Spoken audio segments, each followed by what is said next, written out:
अस्सलामुअलैकुम, मैं अफसर मैसूरी। नाजरीन इकराम, पिछले दिनों रियासत कर्नाटक के दारुल हुकूमत शहर बेंगलुरु में कर्नाटका स्टेट बोर्ड ऑफ औकाफ के दफ्तर दारुल औकाफ में तजदीद शुदा दूसरी मंजिल का इफ्तिताह हुआ।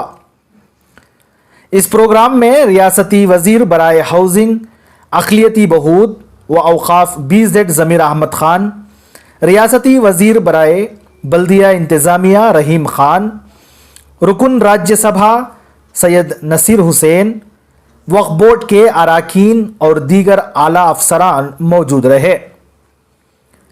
तो वहीं दूसरी तरफ इस प्रोग्राम में साबिक़ रियासती वज़ीर और रुकन असम्बली नरसिमराजा हल्क़े तनवीर सेठ को मदऊ न किए जाने को लेकर और दावत नामे में तनवीर सेठ के नाम को शामिल न किए जाने को लेकर शहर मैसूर के अजीज़ सेठ ब्लॉक के सदर सैयद इकबाल नाराज़गी का इजहार करते हुए अखबारी नुमाइंदों से क्या कुछ कहा है, आइए सुनते हैं।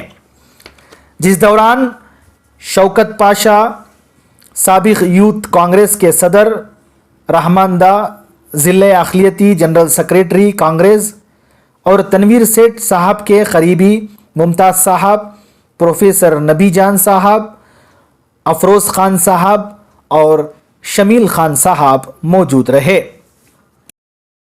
जनाब सैयद इकबाल साहब, आज प्रेस कॉन्फ्रेंस करने का क्या मकसद है? अस्सलाम वालेकुम व रहमतुल्लाहि व बरकातहू। मैं सैयद इकबाल अजी सेठ ब्लॉक प्रेसिडेंट मैसूर NR क्षेत्र। परसों एक वक्फ बोर्ड की जो हमारे इदारे की हाफिज़ ओपन हुई, उस हाफिज़ कर्नाटका की हाफिज़ जो ओपन हुई वक्फ बोर्ड हाफिज़ है, उसके अंदर जनाब अलास तनवीर सेठ साहब का उनके कार्ड के अंदर उनका नाम है। क्या अलास तनवीर सेठ साहब वक्फ बोर्ड के जिम्मेदार नहीं? क्या वक्फ बोर्ड के एक जिम्मेदार? आज सबसे ज़्यादा वक्फ बोर्ड की प्रॉपर्टी हमारे मैसूर के अंदर है। वक्फ बोर्ड के अंदर तनवीर सेठ साहब, उनके वालिद जो खिदमत कर को ही, ये इदारे के अंदर अलास तनवीर सेठ साहब मिनिस्टर भी बन को ही, उसके एक जिम्मेदार भी हैं। शायद गए बार उन्होंने चेयरमैन होना था, शायद उन्होंने को दूसरे को बना रहे, बोल को नहीं बने चेयरमैन। अल्हम्दुलिल्लाह छोड़ को विद्यालय वो बारे में हमें पूरे कर्नाटका को मालूम है। इस तरह का रवैया रहा तो हमारे में एकता नहीं रही। जब एक मिनिस्टर, एक्स मिनिस्टर वक्फ बोर्ड के, एक जिम्मेदार वक्फ बोर्ड के, उनका नाम नहीं रहा तो ये क्या है? ये क्या वास्ते ऐसा हो रहा है? अवाम क्या बोलती है इसके बारे में? अवाम गलत गलत सोच रहे। हमारे कर्नाटक के अंदर 9 MLA जो जीत को ही, उनका तमाम का भी एकजुट को रहना बहुत जरूरी है। 1.5 करोड़ मुसलमान हैं कर्नाटक में, वो 1.5 करोड़ मुसलमान के जिम्मेदार ही नो। जब अपने में हमारे में एकता नहीं रही, कहीं की गलत जाता। ये हाफिजर्स करी कौन करी ये हमने मालूम नहीं है, लेकिन कार्ड के अंदर एक जिम्मेदार अलास तनवीर सेठ साहब का नाम नहीं है। इसके बारे में मैसूरिश ने पूरा कर्नाटका ये बारे में क्वेश्चन पूछ रहा, क्या भाई कार्ड में तनवीर सेठ का नाम नहीं है ना, वक्फ बोर्ड के जिम्मेदार नहीं क्या नोबल को? ये CO जो काम करी सरासर गलत करी। इसके बारे में हमने बहुत अफसोस हो रहा और बहुत बेजार हो रहा। सबसे ज्यादा मैसूर के अंदर ही वक्फ बोर्ड के प्रॉपर्टीज, इसके जिम्मेदार अलास तनवीर सेठ साहब, उनका नाम नहीं रहा तो ये क्या? इसका मतलब क्या? इसकी वजह क्या? क्या वास्ते ऐसा कर रही? क्या हमारे MLA, हमारे मिनिस्टर एकता एक बनकर रहना नहीं चाह रही क्या? ये हाफिजर्स कर रही, ये कौन कर रही? क्या वास्ते कर रही? आखिर क्या साबित करना चाह रही? उन तमाम MLA और मिनिस्टर से हमारी किचक गुजारिश कि कर्नाटका के अंदर 1.5 करोड़ मुसलमाना के जिम्मेदार हैं तुम्हें माइनॉरिटी के। हर आदमी तुमना पूछता है, हर आदमी तुमना ये बात पूछने का हक बनता है कि तुम्हें एक रहे तो कौम का भला होता। सब अगर तुम्हारे में एकता नहीं रही, एक को एक तुम्हें छोड़ कर दिया तो सामने वाले दूसरे आवाम सुस्से इनमें एकता नहीं है। बल्कि मैं फिर एक बार गुजारिश करके बोलता हूँ कि हमें कर्नाटक के अंदर एक बनकर रहना बहुत जरूरत है, जरूरी भी है और जरूरत भी है। हमने तुम्हारे जैसे लीडर्स की भी जरूरत है और हमारी भी तुमना जरूरत है। इसके वास्ते आने वाले दिना में ये सभी नहीं हुए तो बहुत अच्छा रहता। आने वाले दिना में इनको हमारी एकता दिखाओ। आवाम को तुम्हारी जरूरत है, तनवीर सेठ की भी जरूरत है, फलाने मिनिस्टर की भी जरूरत है, सबकी जरूरत है। मैं ना सियासत वाले का इसमें ले, वक्त जो है हमारी प्रॉपर्टी है, कौम का इदारा है। कौम के इदारे की प्रॉपर्टी में हमना सियासत की जरूरत नहीं है। हमना जरूरत है तुम्हारी एकता की। तुम्हें एक बन को रहतच, एकजुट को रहतच कि आवाम को भला होता। तुम्हारे में एकता नहीं रही तो आने वाले दिनों में हमना बहुत मुश्किल होती है। अल्लाह के वास्ते सभी नको तनवीर सेठ एक जिम्मेदार ही, तनवीर सेठ साहब को लेकर चलना। उन्होंने भी एक कर्नाटक की एक शान ही, एक जान ही, उन्होंने भी एक आवाम के एक लीडर ही, उनको भी लेकर चलना। बोल भाई आने वाले दिनों में जो भी वक्फ बोर्ड के जिम्मेदार है उनको बोलना चाहता हूँ। अस्सलाम वालेकुम रहमतुल्लाहि व बरकातुहू। जैसे हमें इत्तला मिली 3 जुलाई का दिन जो है हमारे स्टेट वक्फ ऑफिस में जो सेकेंड फ्लोर पे रिनोवेशन के बाद उसकी इफ्तिताह हुई, उस इफ्तिताह को लेकर जो है अभी सवाल खड़े हुए हैं सारे कर्नाटक से, क्योंकि बाबा औकाफ अली जनाब अजीज सेठ साहब के फर्जन जनाब तनवीर सेठ साहब वफ़ से जो है पूरी तरह से जुड़े हुए हैं। इनविटेशन में इनका नाम गायब है और इनको इनविटेशन भी नहीं दिया गया। प्रोटोकॉल के हिसाब से एक इलेक्टेड मेंबर हैं जो उनका 5 साल तक इलेक्टेड मेंबर परमानेंट रहेंगे, तो इनको क्यों नहीं इनवाइट किया गया, क्यों इनविटेशन में नाम नहीं दिया गया? जबकि इस बार इलेक्शन में तमाम मुसलमानों ने एक दिली का मुजाहरा किया और कांग्रेस गवर्नमेंट आई। अब जो है तमाम मुसलमान कौम एक हो चुकी है, तो जो इलेक्टेड 9 मुसलमान MLAs हैं, ये क्यों एक दिली का मुजाहरा नहीं कर रहे हैं? क्या डिफरेंसेस हैं? ये क्या चीज है? ये क्यों साइडलाइन किया जा रहा है? क्या है?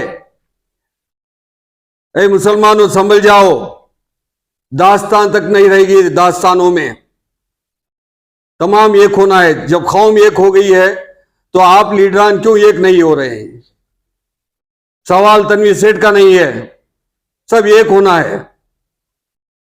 और हमारा डिमांड भी है, क्यों तनवीर सेठ साहब के साथ इस तरीके का बर्ताव?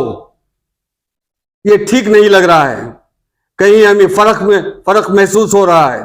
सारे कर्नाटक में इस बारे में सवाल उठाया जा रहा है। हमें मैसूर फोन आ रहे हैं, पूछ रहे हैं कि आखिर तनवीर सेठ साहब के साथ ये क्यों हो रहा है?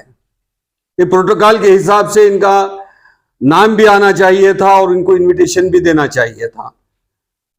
इसका जो है हम CEO साहब से क्लैरिफिकेशन मांगते हैं और ये स्टेटमेंट दें इसमें कहां पे एरर हुआ है। बस हमारी ये गुजारिश है। अस्सलाम वालेकुम रहमतुल्लाहि व बरकातुहू।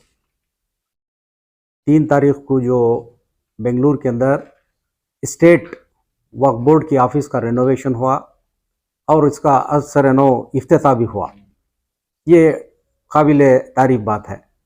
मगर हमारी यहाँ जमने का मकसद और एक मजम्मत करने का मकसद क्या है कि कर्नाटक के माने हुए बाबा औकाफ सिर्फ मैसूर कर्नाटक में नहीं, सारे हिंदुस्तान में पहचाने जाने वाले मरहूम अजीज सेठ साहब जो पूरी ज़िंदगी वक्फ के लिए वक्फ कर डाले, उनके फर्जन उन्हीं के कदमों पर चलते हुए औकाफ़ी जायदाद की हिफाजत करना, औकाफ़ी जायदाद को बिल्कुल कौम के लिए इस्तेमाल में लाना, ये उनका मनसब है। हम तनवीर सेठ साहब से करीबी ताल्लुकात होने के बावजूद उनके औकाफ़ी खिदमत को आज हमें याद करना है। जब औकाफ़ी मिनिस्टर थे, पूरे कर्नाटक के अंदर औकाफ के एक तहरीक ले लगा है, जो मिसाली मस्जिद हो या मॉडर्नाइजेशन ऑफ मदरसा हो या औकाफ़ी हिफाजत हो। आज हुकूमत कर्नाटक के अंदर औकाफ की जहाँ जहाँ भी प्रॉपर्टी से उसकी हिफाजत के लिए डिप्टी कमिश्नर और सुपरिटेंडेंट ऑफ पुलिस और लैंड रिकॉर्ड ऑफिसर्स को उसके ज़िम्मेदार बनाए हैं। वो आस्तियों की हिफाजत करना, वो कौम के लिए इस्तेमाल करना और उसकी तरक्की करना उनका मकसद है। इतने ऊंचे ख्यालात रखने वाले, इतने खिदमात करने वाले एक बाकमाल वक्फ के मिनिस्टर, जिनकी खिदमत को आज हमें सराहते हैं, ऐसे एक नुमाइंदे को आज नज़रअंदाज किया जा रहा है, इसकी हम सख्त अल्फाज में मजम्मत करते हैं। आखिर ऐसा क्यों? इनकी काबिलियत के पर कोई निशान नहीं लगा सकता, कहीं करप्शन के चार्जेस नहीं हैं, कहीं दूसरे कोई मसाइल नहीं, और ये सेलेक्टेड मेंबर नहीं है, ये इलेक्टेड मुतवल्लियों से सेलेक्ट किए गए हैं मेंबर को आज वक्फ बोर्ड के अंदर इस तरह का बर्ताव किया जा रहा है, तो हम सख्त अल्फाज से में इसकी मजम्मत करते हैं। इसके जिम्मेदार कोई भी हो, मैं समझता हूँ ऑफिसर्स जो भी इनवाइट किए हैं या इनविटेशन बनाए हैं, वो अब इसकी सख्त नोटिस लेना है इस तरह के। और मैं चाहता हूँ ये पूरे कर्नाटक के जितने भी मुतवल्लियाँ हैं उनकी तौहीन हुई है। जो मुतवल्लियाँ तनवीर सेठ साहब को चुने हैं उनकी तौहीन की गई है, उनकी बेहुरमती की गई है। मैं आप तमाम अहबाब से गुजारिश करता हूँ कि इसकी मजम्मत करें और इसके बाद इस तरह की हक तलफी ना करें, क्योंकि एक बावखार एक खिदमत गुजार की तौहीन मैं समझता हूँ पूरे कर्नाटक के अंदर अगर वक्फ को कोई समझ सकता है तो सही समझ सकता है, तो क्योंकि मैं उनकी किताब पढ़ा हूँ, वक्फ एक्ट इन कर्नाटका मेरे पास है किताब। वक्फ की जो भी प्रॉपर्टी जिस तरह भी डील होती है उसे रेंट को देते हैं, लीज आउट करते हैं, उसका रेंट वसूल करते हैं, वो किताब पढ़ने के बाद में तनवीर सेठ साहब से बहुत मुतासिर हुआ हूँ। आज उनके साथ इस तरह का बर्ताव हो रहा है तो दर्द हुआ, इसलिए इन अहबाब के साथ बैठकर मेरे दर्द भरे चंद अल्फाज आपके सामने गोशा गुजार किया हूँ। मैं उम्मीद करता हूँ कि आने वाले दिनों में इस तरह की अगर कोई हरकत हुई तो इसकी सख्त अल्फाजों में हम पूरे मजम्मत करेंगे।